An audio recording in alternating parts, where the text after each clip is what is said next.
Buenas noches, damas y caballeros. Bienvenidos a otro encuentro más. Antes de comenzar, quiero saber quiénes me acompañan hoy. Déjenme en los comentarios desde dónde nos están viendo y qué hora es allá. Bueno, vamos con el primer relato. ¿Conoces esa sensación cuando recuerdas una decisión y no logras explicarte por qué la tomaste? Un instante que define todo lo que viene después. Mi experiencia con eso empezó una madrugada fría de marzo de 2018. Y créeme, todavía busco respuestas que tal vez nunca lleguen. Hola Derek, soy Esperanza. Por entonces trabajaba como vigilante nocturna en una empresa de construcción, de esas que dejan materiales al aire libre en terrenos baldíos del centro. Mi turno comenzaba a las 10 de la noche, pero esa madrugada específicamente, el supervisor me rogó que me quedara hasta más tarde porque habían reportado movimientos sospechosos en el lote contiguo. El pago por horas extras me convenía. Los gastos médicos de papá no esperaban, así que no dudé ni un segundo. Cuando finalmente salí del portón principal, el reloj marcaba las 2:30 de la madrugada. La ruta hacia mi departamento era toda bajada, un recorrido que conocía de memoria. Las primeras cuadras aún tenían movimiento de madrugadores, pero pronto llegaba a la zona habitacional, donde las calles se tornaban serpenteantes y quedaban en silencio. La iluminación ahí siempre fue deficiente. Había farolas encendidas, farolas intermitentes y tramos de penumbra absoluta, donde solo te orientabas por los destellos que escapaban de las ventanas residenciales. Habitualmente a esa hora, la quietud se rompía por el aullido de algún gato montés. Siempre había 2 o 3 que me escoltaban parte del descenso, una escolta que extrañamente me tranquilizaba, pero esa madrugada no había nada. Las calles permanecían mudas, un mutismo tan profundo que absorbía incluso el eco de mis botas en el pavimento agrietado. Fue la primera pista de que esa madrugada sería diferente. Fue en la bajada más pronunciada, en un segmento donde apenas una farola cada 50 metros derramaba su resplandor blanquecino, que lo distinguí. Una figura menuda y jorobada, avanzando tan pausadamente que daba la impresión de sufrir. Desde lejos era indistinta, pero conforme reducía la separación, los rasgos se fueron definiendo. Era un hombre muy viejo, de cabello plateado, peinado hacia atrás con brillantina. Cargaba 2 costales de yute, uno en cada brazo. Lucían voluminosos, estirando sus extremidades hacia el piso y obligándolo a caminar con el torso volcado hacia adelante. Mi reacción inmediata fue de desconfianza. Un anciano de esa edad, solo en una calle así a esa hora, resultaba inusual. Pero justo cuando estaba por rebasarlo, volteó el rostro brevemente y su apariencia, bajo el tenue fulgor de la farola, me impactó brutalmente. Era idéntico a mi abuelo. No era él, por supuesto. Mi abuelo había muerto el año pasado, en 2017, pero la manera de caminar, la estructura facial, el peinado, todo me lo evocaba intensamente. Una réplica casi exacta, como si alguien hubiera extraído mis memorias y las hubiera materializado ahí, ante mis ojos.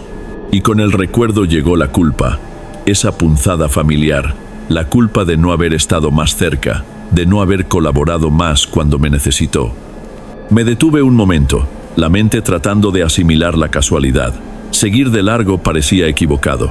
Sería como ignorar a mi propio abuelo. Era absurdo, lo reconozco, pero la emoción pesó más. Inhalé profundamente y obligué a mis piernas a reactivarse, aproximándome lentamente. Buenas madrugadas. ¿El caballero necesita ayuda con los costales? Se ven bastante pesados. La voz me brotó algo vacilante. Él se giró hacia mí y su rostro estaba totalmente surcado de arrugas. Los ojos eran diminutos, profundos y no mostraron asombro, solo una fatiga descomunal. No pronunció palabra por un momento, simplemente me observó fijamente. Luego asintió despacio con la cabeza, confirmando que sí, y me extendió los costales sin ceremonias. Los tomé y el peso casi me tambalea. El peso era desproporcionado, como si contuvieran grava húmeda. Con un «muchas gracias» grave, casi inaudible, se dio media vuelta y reanudamos la marcha lado a lado. Mejor dicho, yo adopté su cadencia. Cada movimiento era pausado, trabajoso. Yo, que estaba habituada a bajar esa pendiente casi trotando, ahora me desplazaba en cámara lenta. El peso de los costales era tangible, contrayendo mis músculos, y un aroma sutil empezó a alcanzar mis fosas nasales. Era algo ligeramente férrico, con un trasfondo empalagoso. Supuse que quizás era algún tipo de carne, un envoltorio que se había roto. Decidí no preocuparme. El mutismo era lo más perturbador. Era espeso, ocupado únicamente por nuestra respiración y el roce de nuestro calzado en el asfalto. Intenté interrumpirlo en varias ocasiones. ¿El caballero vive muy lejos de aquí? Él solo emitió un murmullo gutural, cerrado, que no supe interpretar como afirmación o negación. Aguardé un rato e intenté nuevamente. Noche fría la de hoy, ¿no le parece? El clima helado no facilita el descenso. Esta vez ni siquiera hubo reacción, solo el compás lento y uniforme. Comencé a sentirme ridícula hablando al vacío. Lo observé de reojo, buscando comprender. Su semblante permanecía dirigido al frente. La expresión era inerte, ausente. Era tal cual mi abuelo cuando se sumergía en sus propias reflexiones. Un rasgo que me angustiaba durante mi infancia. Fue entonces que reparé en su mano, la que tenía libre. La piel era delgada, moteada por las manchas de la vejez, pero en el dorso había una herida fresca. No era un rasguño felino, de esos delgados y superficiales. Era distinto, más amplio. La piel circundante estaba enrojecida y ligeramente inflamada, como si la garra de alguien se hubiera enterrado y desplazado ahí con violencia. La imagen se grabó en mi mente. Estaba a punto de separar los labios para indagar qué había ocurrido, para producir cualquier sonido que no fuera el de mi propia voz nerviosa, cuando todo se desató simultáneamente. Primero, un titubeo. La luz de la farola más adelante vaciló como si hubiera perdido potencia, y entonces, un instante después, se extinguió todo. No fue solamente la luz la que desapareció, fue como si el sonido del universo completo se hubiera silenciado con ella. El murmullo lejano de la metrópoli, la brisa tenue, todo. Un mutismo tan abrumador que llegaba a lastimar el tímpano.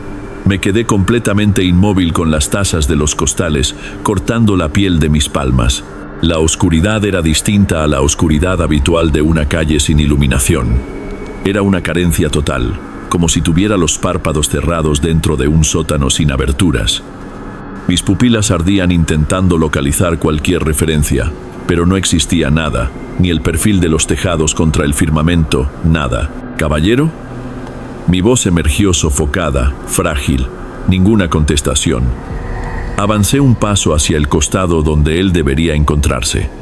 Mi extremidad extendida solo halló el aire gélido de la madrugada. Caballero, ¿se encuentra usted ahí? El pánico empezó a ascender. No tenía ningún sentido. Una persona no se desvanece así en un segundo. Él no producía ruidos, no habría podido huir. Un anciano de esa edad no se movería tan ágilmente en la penumbra. Aún así, la certidumbre de que estaba sola ahí era total. Peor que eso, percibía que no estaba precisamente sola, sino que algo me contemplaba desde esa oscuridad completa, una presencia que no era la del anciano. Con las extremidades temblorosas, me agaché y deposité los costales en el pavimento con delicadeza. El yute produjo un sonido estridente en todo ese silencio. Las ganas de salir huyendo, de abandonar todo atrás y lanzarme pendiente abajo, eran casi superiores a mí. Pero ¿cómo podía hacer eso? ¿Y si simplemente había tropezado y caído silenciosamente? Me mantuve en cuclillas, intentando decidir qué hacer.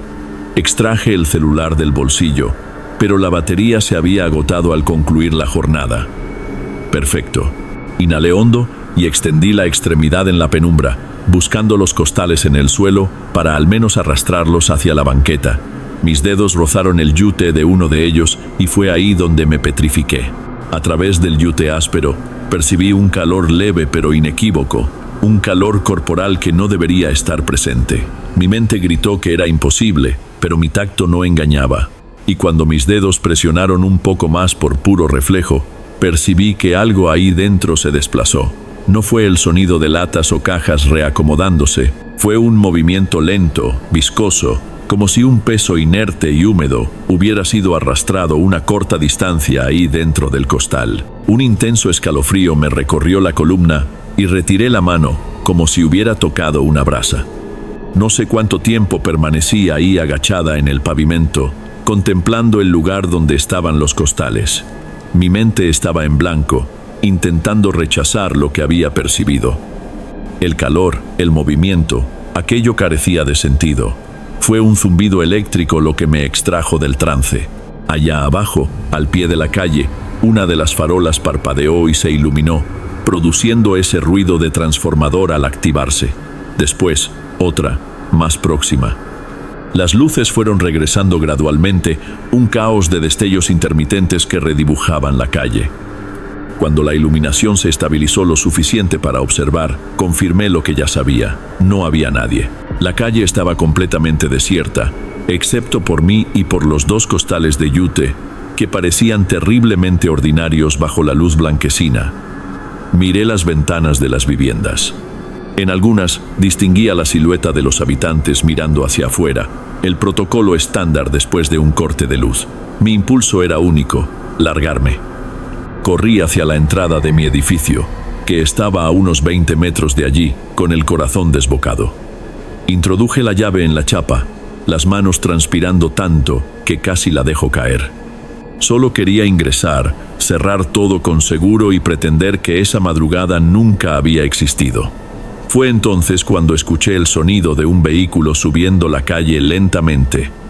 Pensé que era algún vecino que regresaba, pero las luces azules y rojas, parpadeando silenciosamente en la pared del edificio de enfrente, me dijeron lo contrario. Era la policía. Se detuvieron justo a mi lado. 2 oficiales descendieron. Uno de ellos, más mayor, se aproximó. «Buenas madrugadas. ¿Es usted la señorita que descendía por la calle hace un rato?» Su voz era serena, pero firme. Yo solo asentí con la cabeza, incapaz de articular palabra. «Necesitamos que nos acompañe», dijo de una manera que no admitía discusión. No era una solicitud. Me condujeron a la estación de esa forma, con la ropa de trabajo, sin permitirme siquiera avisar a nadie. Pasé horas en una habitación pequeña y fría. Nadie me explicaba nada. Mi cabeza giraba tratando de encontrar una lógica para aquello, pero todo sonaba como el delirio de una demente. Un anciano fantasma, costales ¿con qué? No lo sabía. Finalmente, un detective ingresó a la habitación. Me relató que recibieron una denuncia extraña, una voz distorsionada, anónima, que solo dijo: «Revisen los costales abandonados en la calle tal», y que dentro de ellos hizo una pausa, observándome. Dentro de ellos encontraron los restos de un cadáver, la mitad en cada uno. Me quedé destrozada. Intenté relatar mi historia, la voz saliendo como un hilo tembloroso. Hablé del anciano, de la similitud con mi abuelo, del corte de luz, de la desaparición. El oficial me miraba como si estuviera demente. Me iban a arrestar, estaba segura. Pero entonces pronunció la frase que lo cambió todo. «Tuvo usted una suerte extraña. 2 personas la observaron con un anciano. La descripción coincide, pero el relato de ellas es confuso. Dijeron que cuando regresó la luz, el hombre simplemente ya no estaba, como si se hubiera evaporado. Sin esa parte extraña de su historia, que de alguna manera coincide con la suya, estaría usted en serios problemas. Fui liberada, pero la sensación de libertad nunca llegó realmente». En los días siguientes, la policía elaboró un retrato hablado del anciano, basándose en mi descripción y en la de los vecinos. Pegaron carteles en las farolas del barrio y de los alrededores. Cada vez que salía del edificio y veía ese rostro impreso en blanco y negro, un rostro que era y no era el de mi abuelo, sentía el mismo calor y el mismo peso de aquellos costales en mis brazos. La investigación nunca llegó a nada. La identidad del cadáver fue descubierta. Era un hombre desaparecido de otra zona de la ciudad. Pero el anciano, la entidad, la cosa que me utilizó, se desvaneció, nunca más fue visto. Los años transcurrieron. Hoy, en 2025, la historia parece una pesadilla que le sucedió a otra persona, pero las cicatrices permanecieron. Cambié de trabajo, cambié de barrio. Ya no camino sola por las madrugadas, jamás. Si veo a un anciano caminando con dificultad en la calle, cruzo al otro lado. Es terrible, lo sé. Siento vergüenza de ello, pero el miedo es algo que se instala en uno de una manera que la lógica no explica. Aquella madrugada rompió algo dentro de mí, una confianza en que el mundo tiene algún sentido. Pero la parte más extraña, la que realmente me atormenta en los momentos de silencio, ocurrió aproximadamente un año después del suceso. Estaba en casa de mi madre revisando una caja de fotografías antiguas y encontré una imagen de mi abuelo. Era de su última Navidad. Estaba sonriendo con su peinado de siempre, el mismo perfil que juré haber visto en esa calle oscura. Mirando la foto con el corazón tranquilo por primera vez en meses, me di cuenta, la similitud existía, sí, pero no era perfecta. No era la copia exacta que mi memoria aterrorizada y cargada de culpa había creado. El hombre de la calle era parecido, pero mi desesperación por redimirme, por tener una segunda oportunidad de ser una buena nieta, completó los vacíos. Mi propia mente me ayudó a caer en la trampa. Hasta hoy no sé qué era aquello que encontré. ¿Por qué necesitó mi ayuda? ¿Sería un tipo de ritual macabro que exigía la participación de alguien? ¿O el objetivo era simplemente alimentarse de mi culpa, usarla como un puente hacia este mundo? Nunca lo sabré. Pero la pregunta que me acompaña no es solo esa, es también otra mucho peor. ¿Qué es más aterrador? ¿Encontrar el mal en persona en una esquina oscura? ¿O descubrir que una parte de él ya estaba dentro de ti, esperando la oportunidad adecuada para ayudarte a ver lo que él quería que vieras?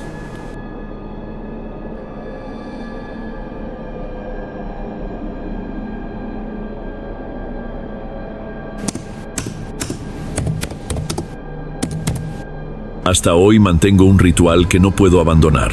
Antes de asegurar el portón al salir, reviso una pequeña caja de madera que guardo bajo las escaleras, oculta entre herramientas viejas.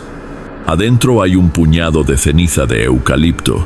Observo si el color ha variado, si la ceniza se ha endurecido o dispersado.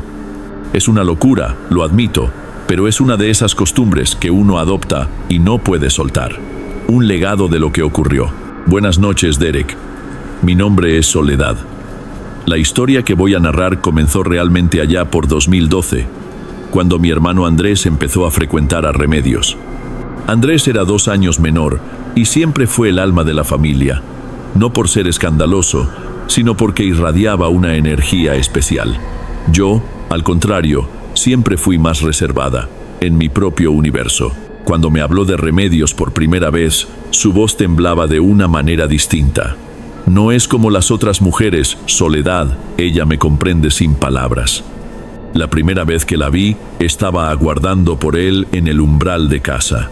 Era una mujer silenciosa, con la postura ligeramente encorvada, como si cargara un peso invisible. Tenía un hablar melodioso que te obligaba a escuchar, pero su mirada raramente se cruzaba con la tuya. Era cortés, pero lejana. Había algo en ella que no encajaba. El problema no era ella. El problema era de dónde provenía. Algunas semanas más tarde, Andrés me persuadió de acompañarlo a su hogar.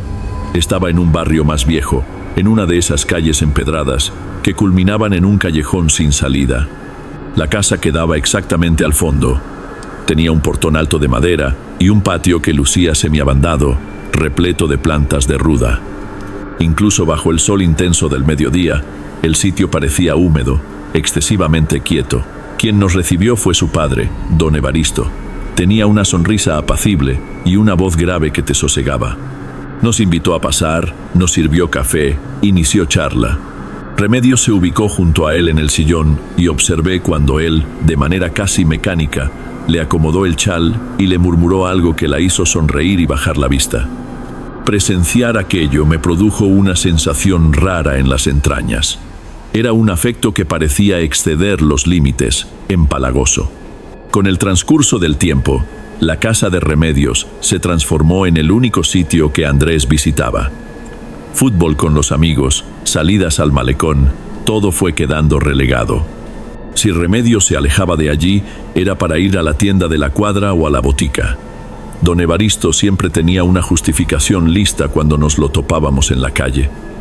A Remedios le afecta estar rodeada de multitudes, ¿comprendes? Mi niña es delicada. Aquí en el hogar yo la protejo. Está resguardada. Andrés regresaba de allí siempre diferente. Había jornadas que llegaba con el semblante demacrado, los ojos vidriosos, y se dirigía directamente a su habitación. Le preguntaba qué había sucedido, y él soltaba una risa forzada. No es nada, Soledad. Es que a veces me siento un poco mareado. ¿Mareado cómo?, insistía yo. No sabría explicarlo.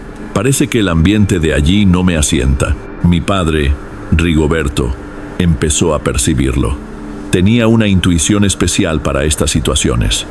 Don Evaristo comenzó a presentarse también en nuestro hogar. Traía una torta casera, un frasco de dulce, siempre con esa sonrisa que no alcanzaba los ojos.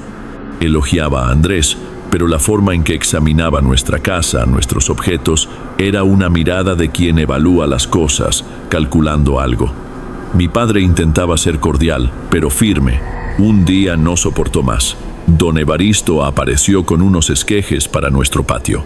No se preocupe, don Evaristo, se lo agradecemos, pero no hace falta, dijo mi padre, posicionándose en la entrada para bloquearle el paso. Don Evaristo desplegó aquella sonrisa habitual.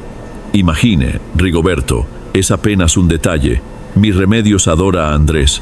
¿Qué padre no hace todo por el bienestar de una hija, verdad? Mi padre lo observó fijamente por un momento y respondió con voz contenida: exactamente. Y por esa misma razón le ruego que deje a mis hijos tranquilos. Una semana después, mi padre amaneció con fiebre. Una fiebre que no cedía. Una debilidad cuyo origen los doctores no lograban determinar.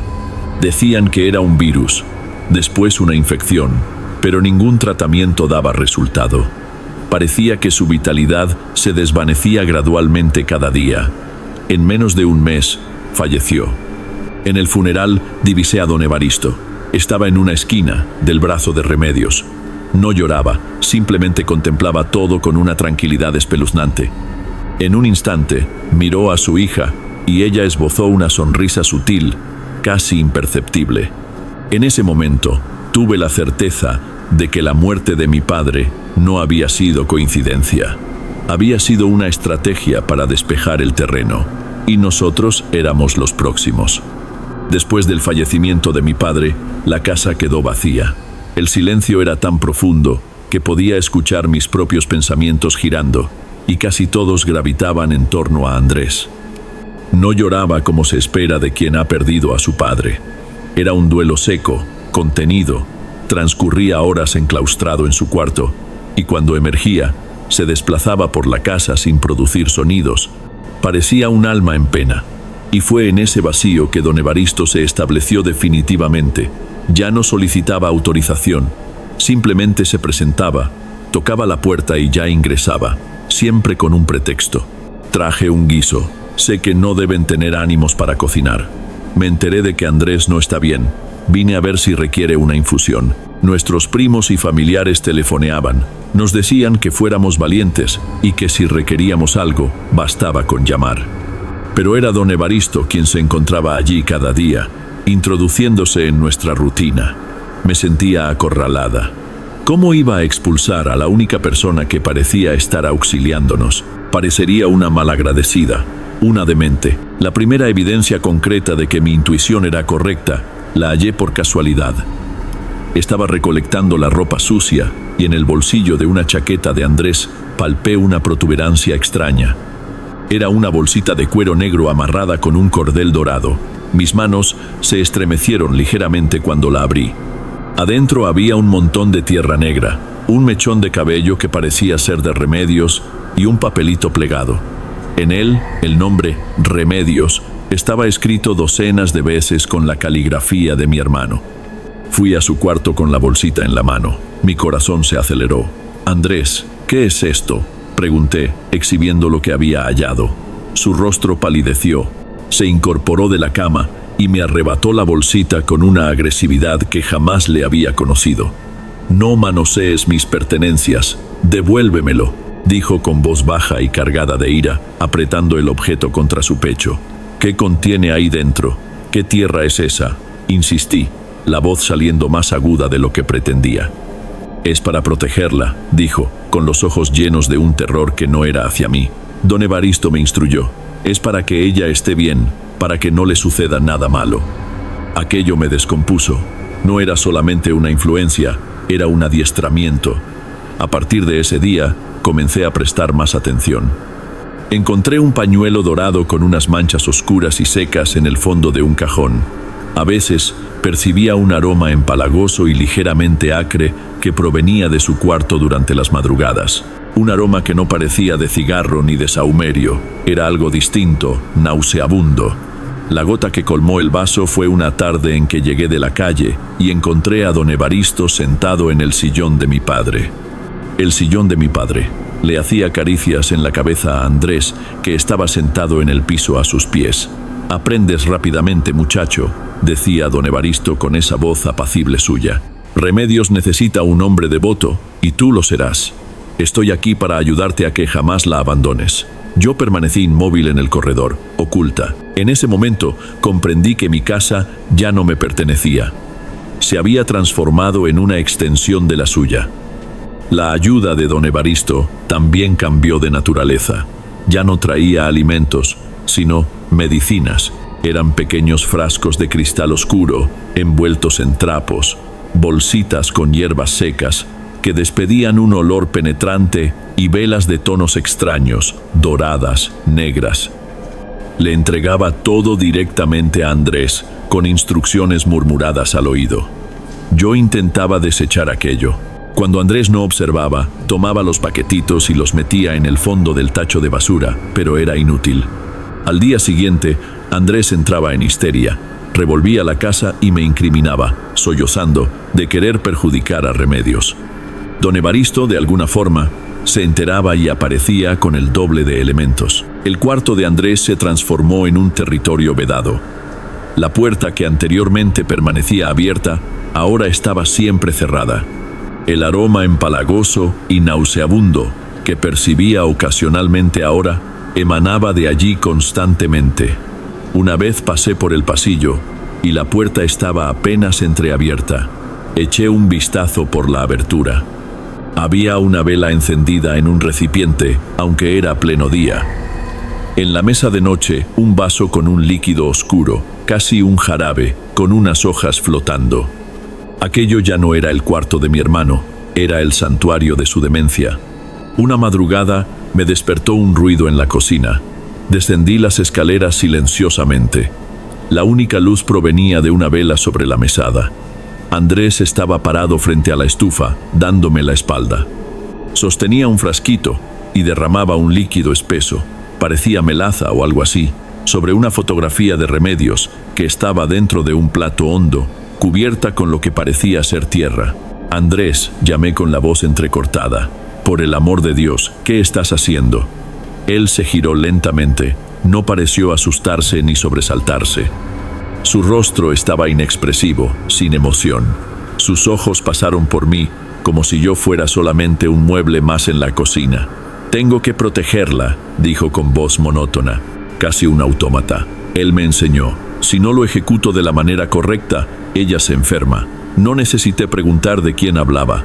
Lo peor no fue presenciar la escena extraña, fue darme cuenta de que había perdido a mi hermano allí.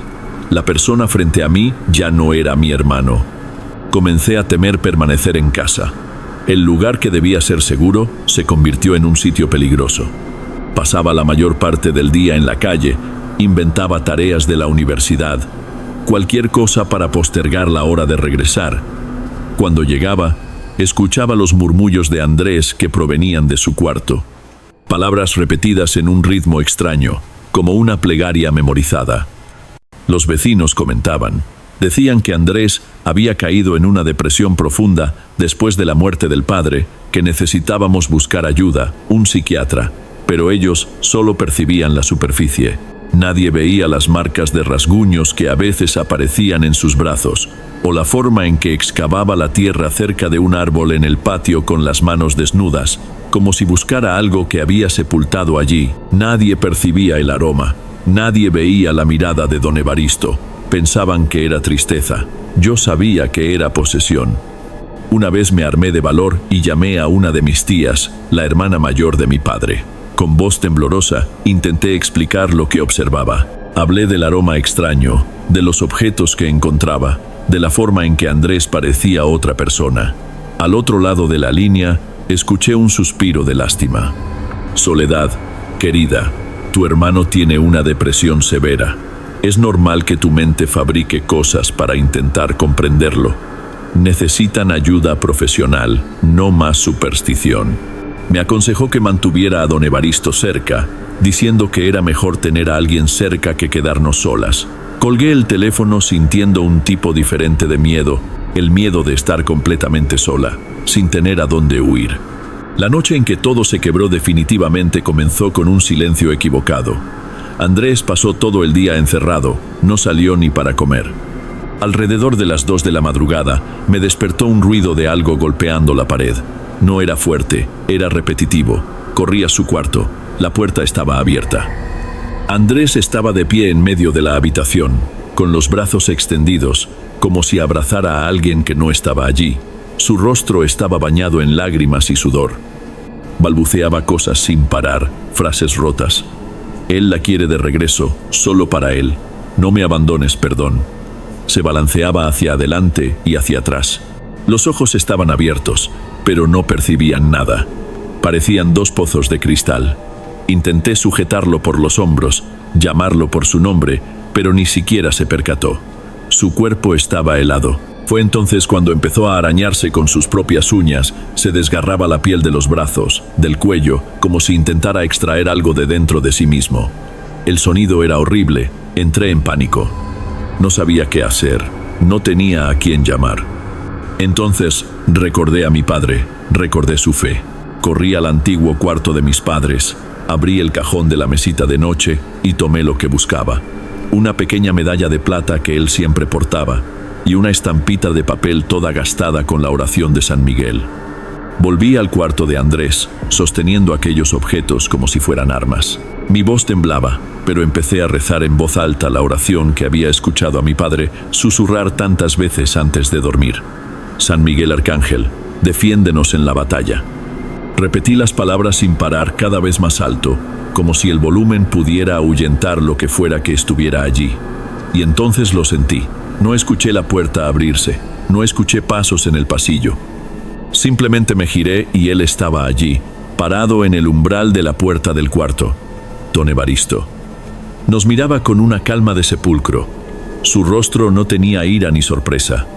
Había solo una tranquilidad aterradora. Me ignoró por completo. Ignoró la oración, la medalla en mi mano. Sus ojos estaban fijos en mi hermano. «Aléjate de él», grité, la voz desgarrándose. «En nombre de Dios, sal de mi casa». Don Evaristo caminó lentamente hasta el centro del cuarto. Pasó a mi lado como si yo fuera aire.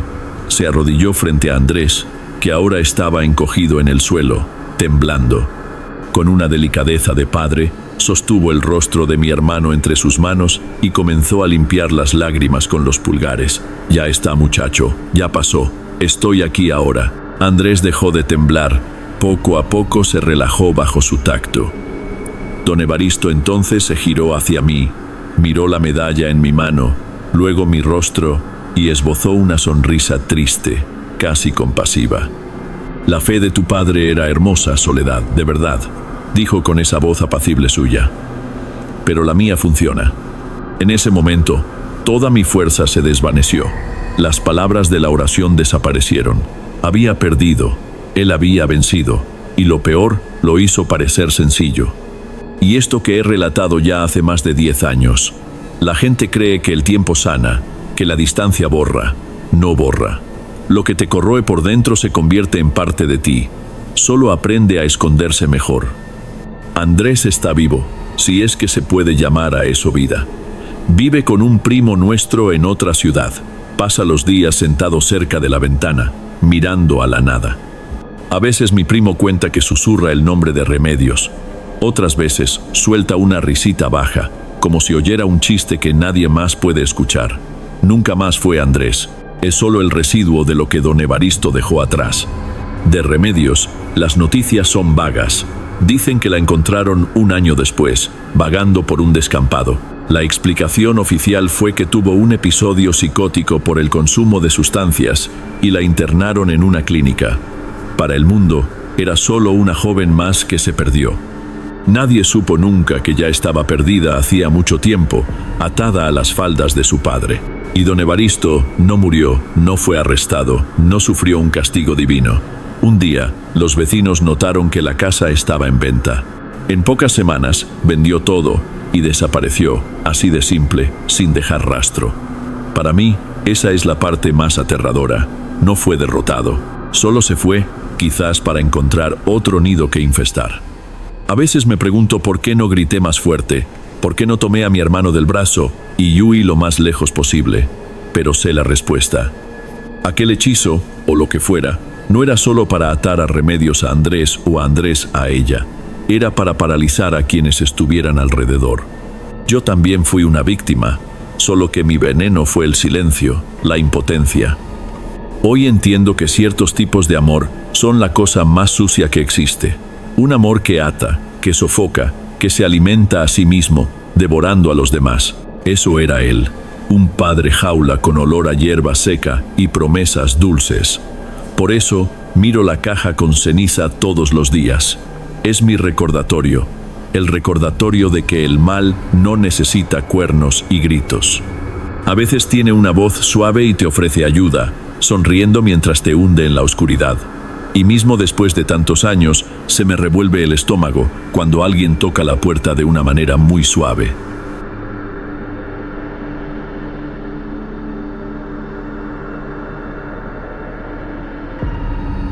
Antes de ir al próximo relato, si eres nuevo por aquí, no te olvides de suscribirte al canal y activar la campanita para recibir las próximas historias. Tu presencia es importante y tu apoyo es esencial. Bien, vamos a continuar.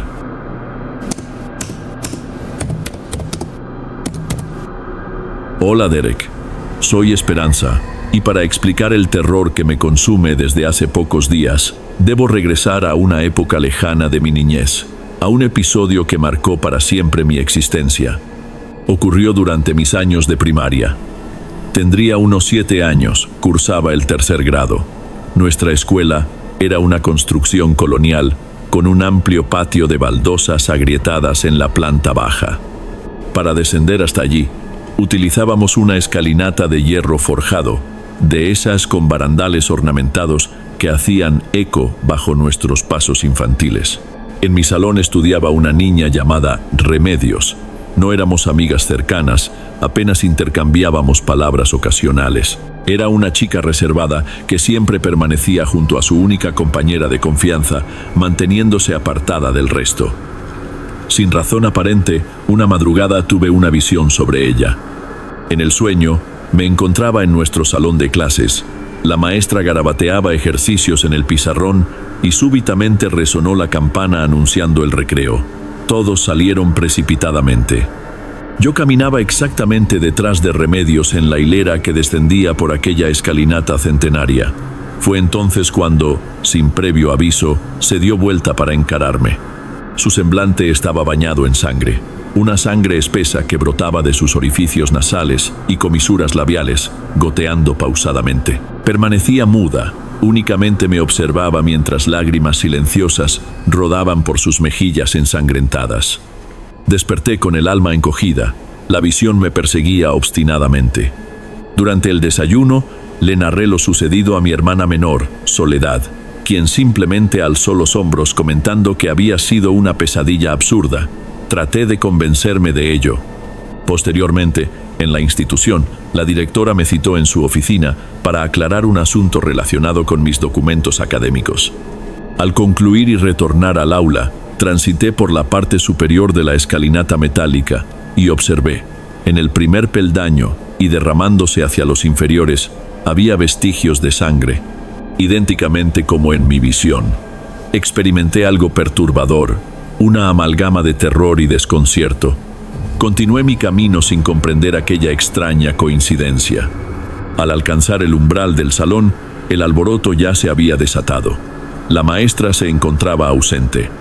Mis condiscípulos me relataron que Remedios había tropezado en la escalinata y se había fracturado el tabique nasal. La hemorragia, aseguraban, era incontenible. La profesora la había conducido hasta la enfermería y había contactado con sus familiares. No comprendo qué me impulsó, quizás la urgencia de demostrar que no había perdido la razón. Se lo narré. Le conté a la maestra y a varios compañeros acerca de mi premonición. La reacción distó mucho de mis expectativas. La profesora me apartó discretamente en el corredor. Su expresión era severa. Esperanza, esas cosas no se comentan.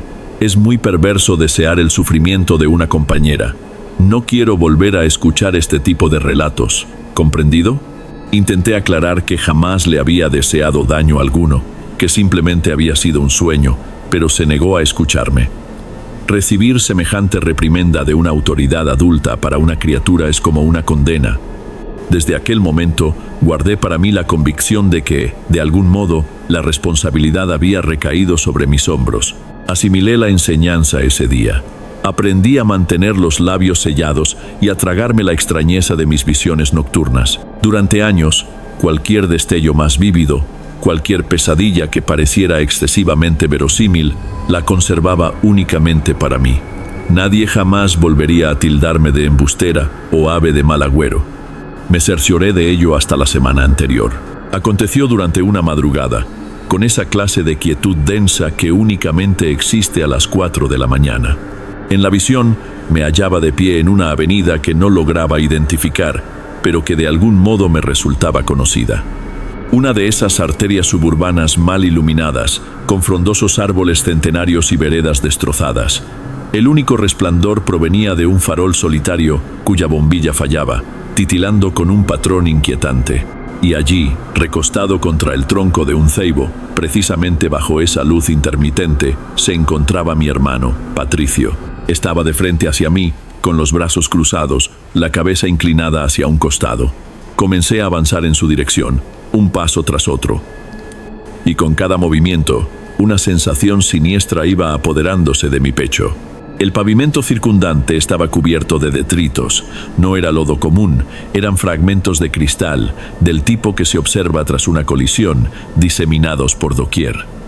Había también pedazos de chapa retorcida, y un intenso aroma ferroso impregnaba el ambiente. Me incorporé de un brinco, aspirando aire violentamente, un sabor amargo a pánico en la boca. Todo mi cuerpo se estremecía, un temblor que emergía desde las entrañas. Sin reflexionar, lo primero que hice fue saltar del lecho y correr, descalza, por el pasillo tenebroso hasta el dormitorio de mis padres. Ingresé sin siquiera golpear, encendiendo la lámpara abruptamente. Mi madre, Dolores, se incorporó en el lecho de un salto, con la cabellera completamente alborotada. Mi padre parpadeó intensamente, intentando enfocarme, absolutamente desorientado. ¿Qué sucede, hijita? ¿Pasó algo? La voz de mi madre era una mezcla de sopor e inquietud. Papá, comencé, mi propia voz temblando, el aire escaseando. Papá, tuve una visión horrible con Patricio. Mi padre se acomodó en el colchón, ahora más alerta, y me observó con atención. Le narré todo, las palabras atropellándose unas con otras, la avenida sombría, los cristales, su rostro. Mientras relataba, contemplaba cómo su expresión se transformaba. Al concluir, el silencio en la habitación era absoluto. Mi madre me contemplaba con una compasión infinita. Fue mi padre quien quebró el mutismo, y su entonación era serena, casi como si me estuviera impartiendo una lección. Esperanza, en esa visión tuya, había sangre, abundante sangre. Sí, había muchísima, confirmé con la voz entrecortada. Él entonces esbozó una sonrisa fatigada, pero genuina, una sonrisa que intentaba disipar el pánico de la circunstancia. Entonces no debes inquietarte, hijita. Al contrario, soñar con sangre es augurio de prosperidad. Significa que van a llegar recursos económicos. Puedes estar convencida de que mañana Patricio cierra un excelente contrato en su empresa. Ahora regresa a tu cama, intenta descansar. Fue solamente una pesadilla intensa. Mi madre asintió con la cabeza, ya incorporándose. Sí, mi niña, Fue apenas un mal sueño. ¿Deseas un poco de agua de azahar para tranquilizarte? Lo rechacé. Quería confiar en ellos. Deseaba con toda mi alma que fuera únicamente eso. Una superstición tonta, una pesadilla provocada por algo que había ingerido. Les agradecí y retorné a mi cuarto, sintiéndome una tonta por haber armado semejante escándalo. Pero no logré conciliar el sueño. Permanecí acostada, contemplando el cielo raso, mientras la imagen del rostro destrozado de mi hermano se repetía en mi mente, alternándose con el recuerdo de la sangre en la escalinata de la escuela y la voz de la profesora acusándome. La mañana siguiente amaneció con un sol radiante, un día completamente ordinario, el aroma a café colándose, el murmullo del noticiero en la mesa. Mi hermano silbaba mientras se alistaba para el trabajo. Cada gesto suyo parecía una despedida. Él colocándose el reloj de pulsera, tomando las llaves del automóvil, plantándome un beso en la frente. «Compórtate bien, ¿sí? Y puedes anticipar que hoy regreso con excelentes noticias», comentó, guiñándome un ojo. Todo mi ser gritaba que actuara, que me aferrara a su brazo, que le suplicara que no partiera, que inventara cualquier pretexto. Pero el recuerdo de la infancia era como una mano en mi garganta, la vergüenza, el temor de ser la portadora de la desgracia, de ser la demente, la agorera. Y si no ocurría nada, ¿cómo lo miraría a los ojos después? Callé, apenas forcé una sonrisa y lo observé partir. El resto de la mañana se arrastró en una ansiedad que no cedía, una aprensión que me impedía concentrarme en cualquier actividad. Era como aguardar una tempestad que solamente yo sabía que se avecinaba. El día se extendía, no finalizaba jamás. En la oficina estaba presente físicamente, pero con la mente en otro sitio. Leía la misma oración de un reporte 5, 6 veces, y las palabras no cobraban sentido. Con cada notificación en el teléfono móvil, una parte de mí saltaba esperando lo peor, pero las horas transcurrían y nada. La normalidad era casi más enloquecedora que el pánico. Arribé a casa a mi horario habitual. Mi hermano solía llegar alrededor de las 8 de la noche. A las 7:40 ya me encontraba en la sala fingiendo hojear una revista. 8 en punto, 8:15. El sonido familiar del motor de su vehículo y del portón del garaje, abriéndose, no se materializó. Mi madre intentaba actuar con naturalidad. Encendió el televisor a volumen moderado, precisamente a la hora de la serie, pero sus ojos no estaban en la pantalla, estaban en el reloj de pared. Cada 5 minutos, su mirada se desviaba hacia allí.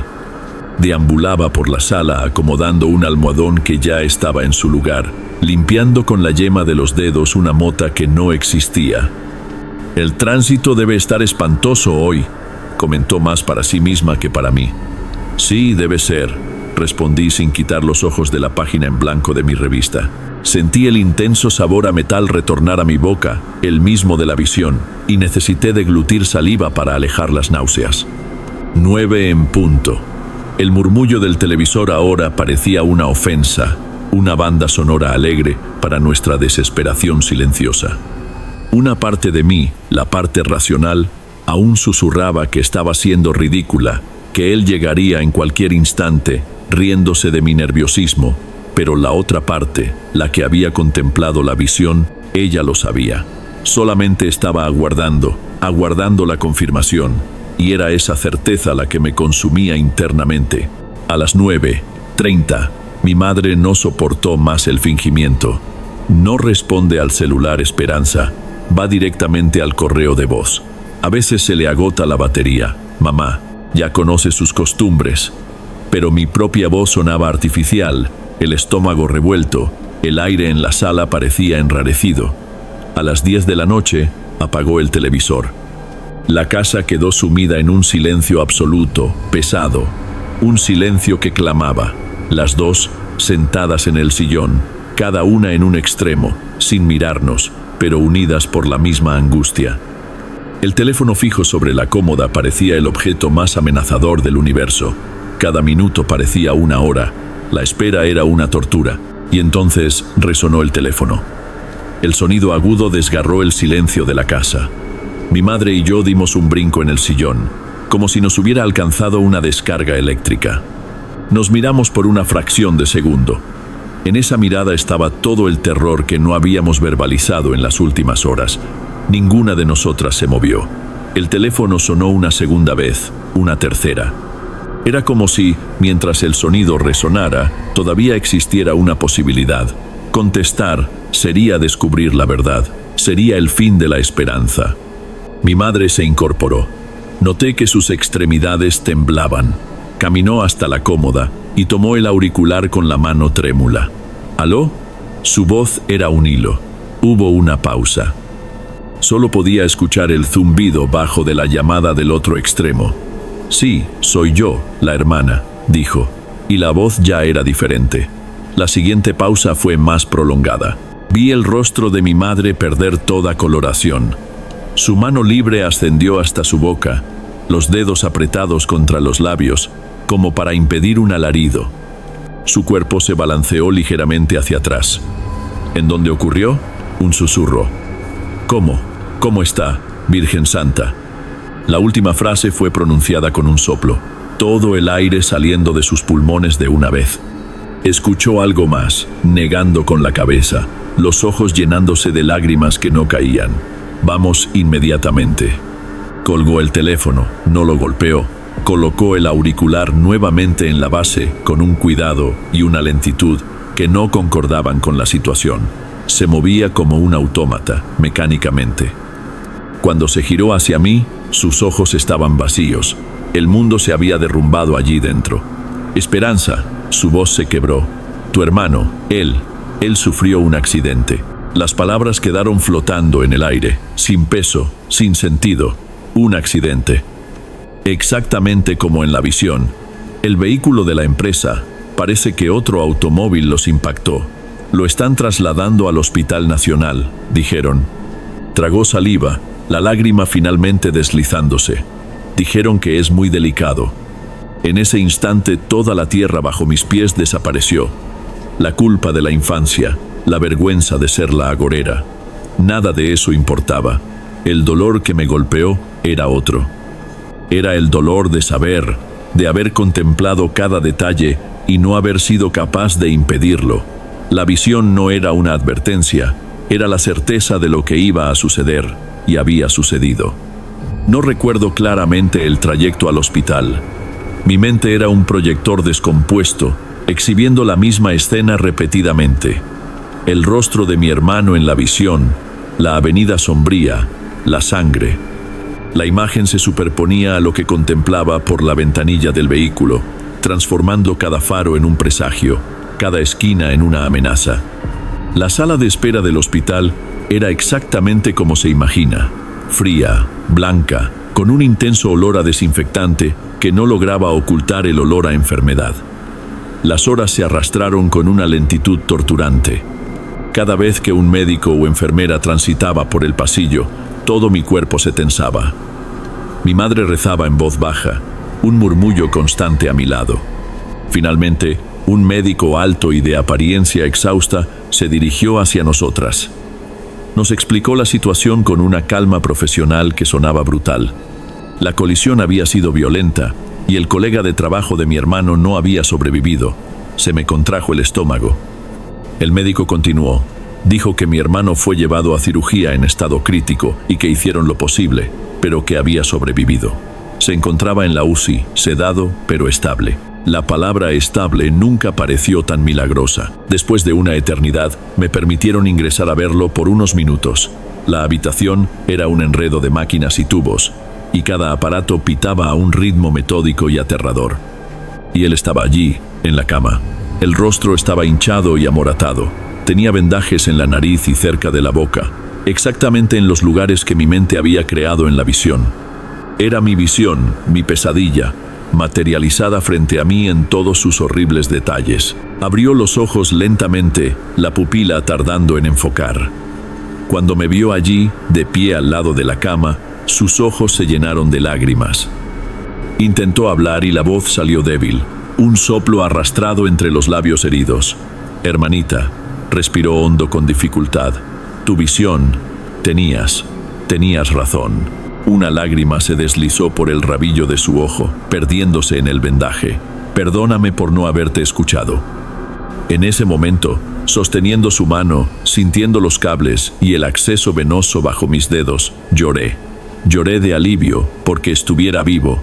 Lloré de tristeza por todo lo ocurrido, pero, principalmente, lloré porque mi maldición había sido confirmada. La confirmación que nunca quise tener llegó de la forma más cruel. Mi hermano lloraba conmigo con el peso del dolor y del arrepentimiento. Se recuperó. Fueron meses de rehabilitación, de mucho esfuerzo, pero hoy está bien. Está aquí con nosotros. Pero a veces, en el silencio de la noche, me despierto y pienso en todo aquello, y entiendo que lo que tengo no es un don, es una carga. Es como saber que una tragedia va a ocurrir, conocer el final de la película y no poder hacer nada más que esperar a que llegue la escena. Y esa certeza es un peso que sé que cargaré por el resto de mi existencia. Como anoche, cuando soñé que la taza preferida de mi madre se le deslizaría de la mano en la cocina. Hoy por la mañana, el sonido de la porcelana haciéndose añicos en el suelo fue exactamente el mismo. Un recordatorio constante de que la tragedia no necesita ser grande para ser anunciada.